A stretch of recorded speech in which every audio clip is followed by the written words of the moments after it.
Thanks. Well, I am from Boston originally, you mentioned. Notice a couple of differences right off. Driving's a little different out here. Back home, we call them highways. How do you guys call them freeways? Couldn't figure out the difference until I drove on one for a couple of days. The reason you guys call them freeways is because you're free to do anything you want to do. Somebody cuts you off, you want to pull up alongside them, fire a couple of warning shots through their windows. Go ahead. Miss your exit? Back up. It's a freeway.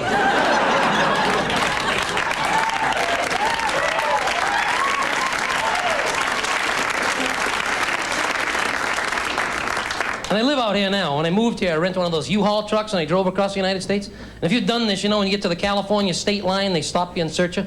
Wants to see if you got any plants, fruit, or vegetables in there.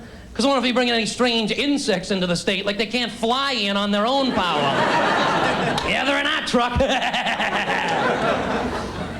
And people from out of state hear about the lunatics on the freeways. So I know whenever I'm driving down the freeway and I see a car with out-of-state plates, I don't want that family to go home disappointed. So I kind of pull up alongside them, pull a ski mask on, grab a hatchet out of the back seat.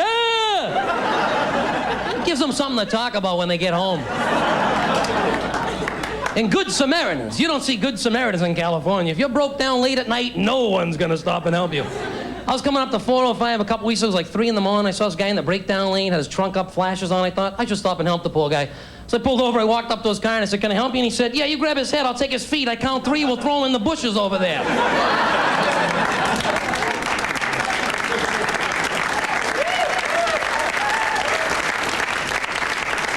And the traffic. Man, you get over here like the 405, it's like bumper to bumper for 30 miles. And if you guys are stuck in that kind of traffic, do you start thinking like me? Someone better be dead up here. Did you ever notice, see a friend walking up, got one of those ace banjos on his wrist? You go, hey, Bill, what happened? I sprained my wrist. The sprain, big deal. You don't think much of those. What do they always say back to you? You know what they say, though, Bob? Sprain's much worse than a break. Now, when I hear that being a friend, I just want to grab a hammer and break it for that guy. And what do people that break their arms say? Whoa, Bill, it's a pretty big cast. What happened? Well, I broke my arm in 6 places. Oh, must have hurt, huh? Are you kidding? Lucky I didn't sprain it. And I have a cat. Who has cats? Yeah. You ever been licked by a cat? It's like being licked by sandpaper with that tongue, huh? But this one makes cats great for refinishing furniture. And they're great for doing body work on your car because they're real easy to hold. Ooh, a rough spot. Real. But if you really want to do something to tick your cat off, just go in the kitchen, run the can opener for no reason at all. It's like it's peas. Get out of here. And I went to a strip joint for the first time. How many guys have been to a strip joint? Raise your hands. I have.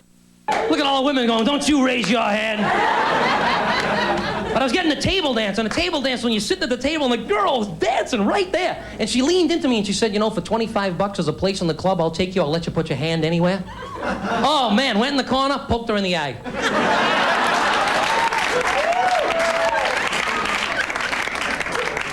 You see now, diet sodas have calcium in them. Still cause cancer, but now your bones are strong enough for chemotherapy. I'd like to do right now, the difference between a man and a woman starting a car on a cold morning that doesn't want to start. First, the man. Oh, come on, you piece of junk, you. Oh, if I'm late for work, I'll kill you. Now the woman. Come on, how many car killers here tonight? The ladies, take it from me. This is the point where men are no better. Like idiots, we're talking out loud, nice to the car. Whoops. Sorry, baby. Please, God, make it start. But in the back of our head, we're still thinking, you piece of junk, you. But like we're trying to fool the car and God at the same time. 4.5 hours later, back to the woman. And she turns on the radio, waits for the tow truck. You guys have been a lot of fun. Thanks a lot.